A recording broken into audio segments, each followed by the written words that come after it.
Ya promete el incoming Secretary del Departamento de Agricultura Manny Piñol ayuda con el mga sembrador na país para kada mas produktibo. Asugon con Piñol durante el disubisitada na sektor de agrikultura na diferentes lugar na país, irescubri ele kay uno del mga problema del mga sembrador amo kay bien bajo el di ila cosecha igual ya lang aquí na syudad de Zamboanga.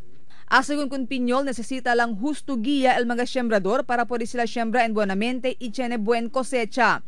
El cosa según ahora pasa con el mga sembrador, amo kay nuay el kenta educa kanila sobre el diferentes mga factor que manera sila puede siembra en buenamente y para tiene bastante cosecha.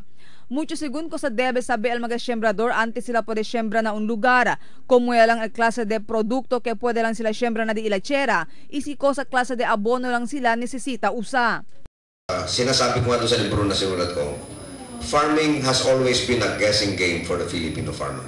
Hula-hula lang. Hulaan mo kung anong klaseng lupa meron ka, kung anong klaseng abono ilalagay mo. Wala naman nagigiya sa'yo. Kaya sabi mo, bakit hindi tatapunan ko ng abono yung lupa kung ayaw tumaas yung produkto ko? Kasi malang abono yung ginagamit mo eh. Hindi porke yung kabilang bayan gumagamit ng ganong karaming urea, ganong karaming ganitong abono, yun din gagamitin mo. Coordina según ele ahora na Department of Science and Technology o DOST para establece un clase de tecnología que puede ayudar con el mga sembrador na di ila problema. We are conducting a nationwide color coding. Depende sa soil fertility, magkakaroon survey. Pati climatic conditions, rainfall pattern, yung gradient na ganon, water level, sasabihin namin sa inyo, at bibigyan namin kayo ng idea kung ano ang dapat nyong itanim sa area na yan. Based on these studies, the Department of Science and Technology will support us. This is what the President has been saying, color-coded agriculture guide map.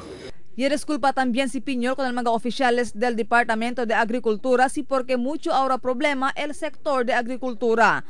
Asugon con Piñol, mucho ahora mga programa el mencionado ahensya que hindi tupaw para na sektor de agrikultura. Ang problema sa DA ngayon, ang dami ng borloloy ng mga proyekto na hindi na tugma doon sa function talaga ng Department of Agriculture. And let me remind everybody, ano ang totoong misyon ng Department of Agriculture? Produce food. Okay? Produce food. Eh bakit tayo gumagawa ng mga bakal na bahay ng bulate para tumahin ng abono? 300,000. Bakit kung ano-ano mga proyektong pinagagawa natin, ginakasunod natin bilyon-bilyon? When these do not contribute to food production.